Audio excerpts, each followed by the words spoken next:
Hello everybody, Steve here. Today we're going to be building a greenhouse. It's going to be more of a Quonset hut type of thing. Real simple in design.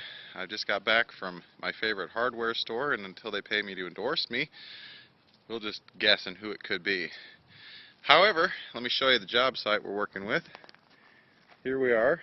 What I like to do first is take the basic stuff that we're going to need, lay it all out almost like you would if you're assembling a desk or home theater system center type thing.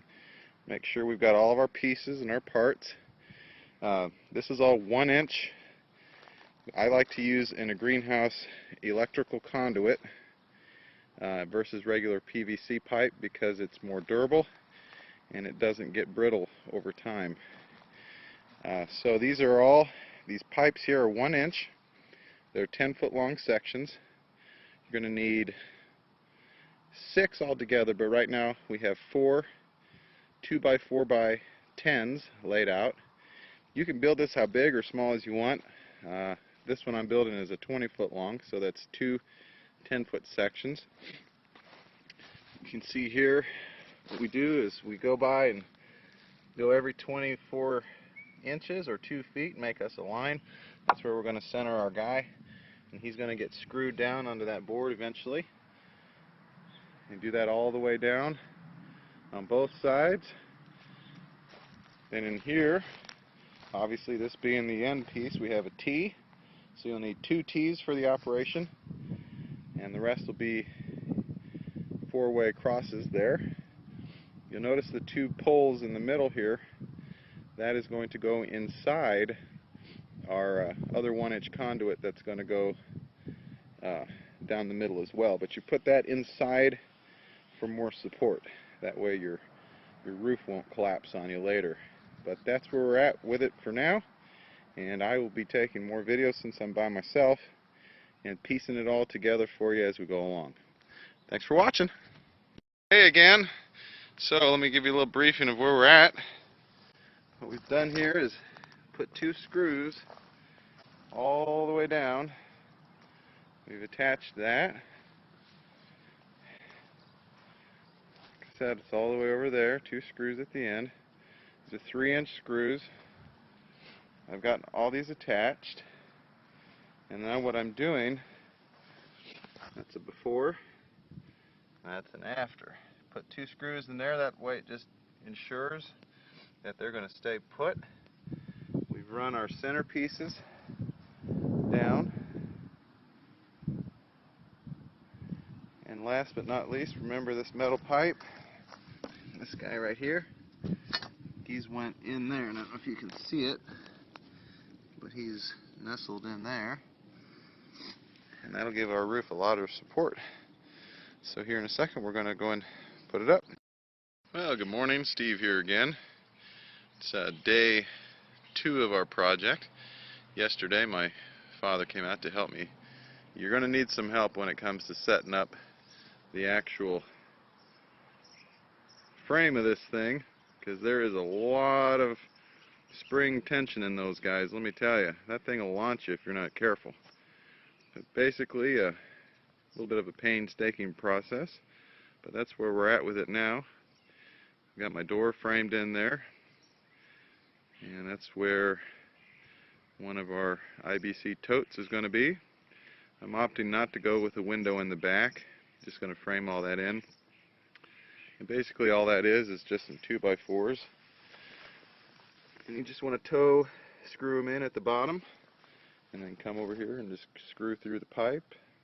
That way it gets them in place. You can put whatever size door, whatever kind of door you want.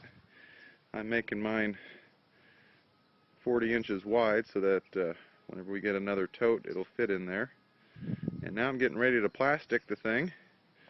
And what you want to do is, there's several different ways that you can do it, but what I prefer to do is the shingle method.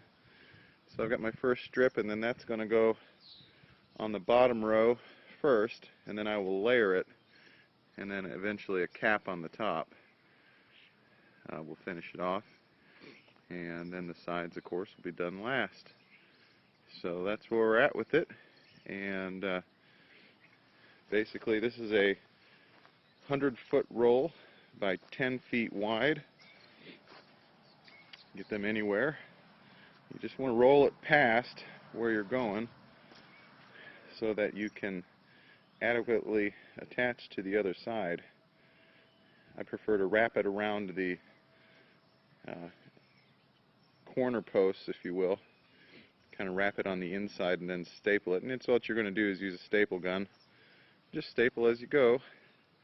And of course just making sure that you get it on as tight as possible. Now some people, I probably will do this as well, will leave about maybe a foot or so of plastic on the ground, and then that basically keeps drafts from coming in, and also when you cover it with dirt or rock or however you're going to landscape, also makes a nice anchor.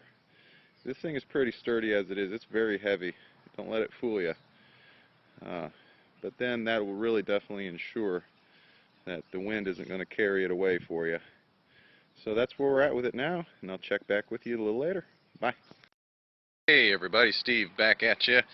It's been a little bit, apologize, but we've had some really bad weather. Before I do the big reveal, just so you know, this type of greenhouse literally is a 2-day project. It does not take long at all. Let's see the finished result. There you go. As you can see, there's snow on the ground. We had a bad snow and ice storm, and the thing held up remarkably well. Strong wind. We'll end here. Now you can shore up this end however you want to. I'm not really interested in cosmetic look. But basically what you do is, in the last video, or the last segment rather, we had our plastic laying out. And then they're 10 feet wide, and these are 10-foot long pipe. So basically the first layer started at the ground and then comes up to right here. And as you can see, it's in top, and it goes around down the other side, and you do that on both sides. And then I got my little ridge cap, and so just one more strip at the top, and that comes down and it covers it. And then where you have your seams here,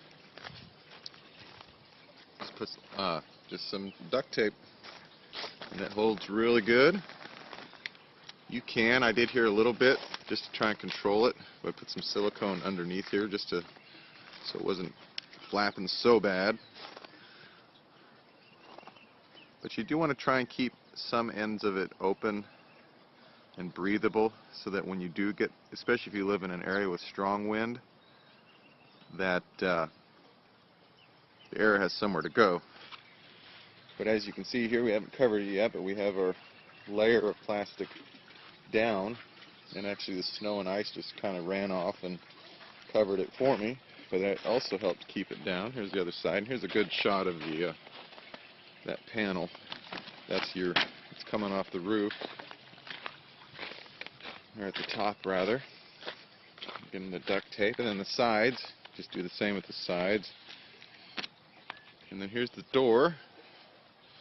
Nothing spectacular, just 2x4 construction. Make sure you get your angles cut. Wrapped it in plastic. Little hook here to hold it. And then up the top here I got a spring so that it will shut. Remove some stuff in here. Now outside today it is 25 degrees Fahrenheit. It's just a look at the inside. And let's go down here. Here's my little aquaponics setup. Going just fine. And what does it say it is in here? I don't know if you can see that, but that says it's 49 degrees. So let's just round up and say it's 50 degrees in here, and 25 degrees outside. So these things are awesome. Real simple. There's your framework. Now back to tension, and I made this mistake, but I'll show my mistakes. I'm not afraid. This guy.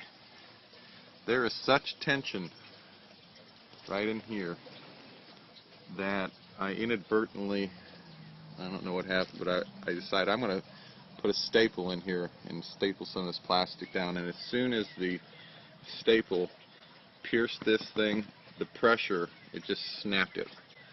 So don't do that again. There really is a lot of force in this construction, and it really held up nicely. So that's my little greenhouse 2-day project. I'll be putting the plans together if you want to check back later on that. Thanks.